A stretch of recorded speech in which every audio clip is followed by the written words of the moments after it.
Bonjour à tous, je suis ravie de vous retrouver aujourd'hui pour un tout nouveau tuto du yoga, celui du chien tête en bas Adho Mukha Svanasana. Alors, quels sont les bienfaits du chien tête en bas? Cette posture permet d'étirer l'arrière des jambes et du dos, tout en assouplissant les chevilles. C'est parfait pour des personnes qui restent souvent trop longtemps assises au bureau. Elle renforce également les muscles des bras et assouplit les poignets. Elle fortifie le cœur et ralentit le rythme cardiaque. Elle permet également d'irriguer intensément le cerveau et régénère le système nerveux. Parfait si vous voulez prendre la meilleure décision dans votre vie. Elle permet également de calmer l'hyperactivité mentale. Elle combat la nervosité et les troubles du sommeil. Et si vous faites un stomach vacuum lors de cette posture ou juste simplement rentrez correctement votre ventre, cette compression même légère favorisera la fonction digestive de la rate, du foie et des reins. Allez, c'est parti pour la démonstration. Nous allons commencer en Balasana. On écarte bien les mains sur le sol, puis on va se positionner à quatre pattes. On va dégager la jambe droite et venir par faire des petits mouvements d'avant vers l'arrière pour travailler les orteils et venir étirer les mollets et l'arrière de la cuisse. Puis on va faire la même chose de l'autre côté avec la jambe gauche.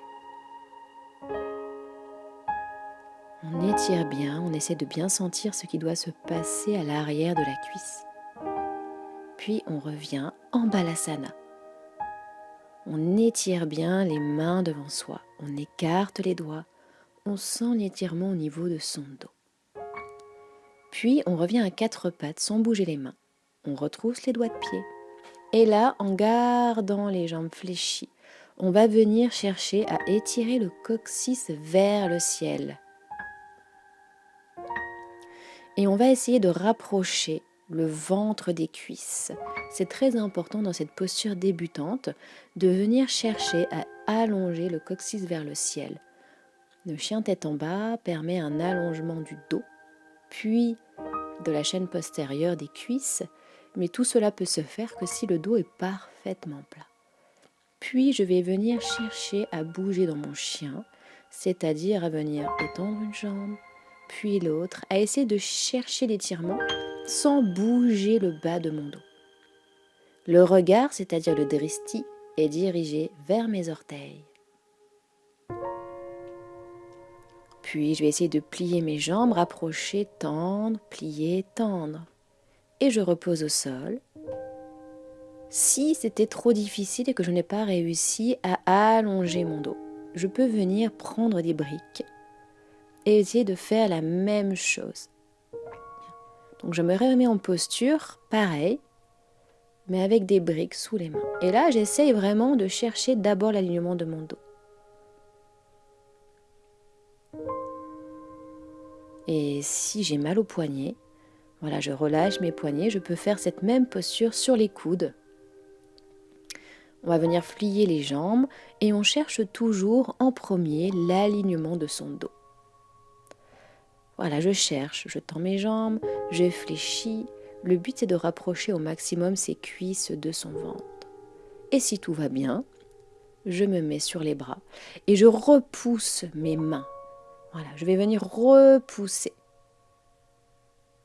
Allez, je me repose un petit peu en Balasana. 2-3 respirations. Et je recommence. Je retrousse mes doigts de pied. Je positionne mon coccyx vers le sol. Et là, regardez, je repousse tout de suite. Je repousse. Prenez quelques instants pour regarder la vidéo si vous ne voyez pas bien. Mais je repousse vraiment, mes omoplates glissent à l'arrière. Voilà, le poids du corps, il n'est pas sur les mains. Et maintenant, je vais essayer de bouger dans mon chien, peut-être à droite, à gauche, sentir l'étirement, regarder sous mon aisselle. Voilà, j'essaie de bouger, voilà. Je fais attention à être bien sous mes bras et pas avoir les épaules qui pointent vers l'avant. Je me repose quelques instants en Balasana où je vais respirer Et maintenant, je vais faire la posture soit avec des briques, soit sur mes coudes. Et on va essayer de rester quelques respirations. Je me positionne. J'essaie de bien sentir l'étirement, le pointage de mon coccyx et l'arrière de mes jambes. Si je ne touche pas le sol avec mes talons, ce n'est pas très grave. Et là, je respire en Ujjayi.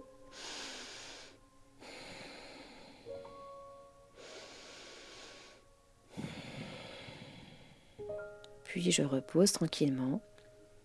Je me mets en Balasana, je relâche les mains derrière. Et maintenant, vous pouvez refaire cette posture, c'est à vous de jouer. Essayez de faire le mouvement en conscience, en sentant tout ce qui se passe à l'intérieur de votre corps.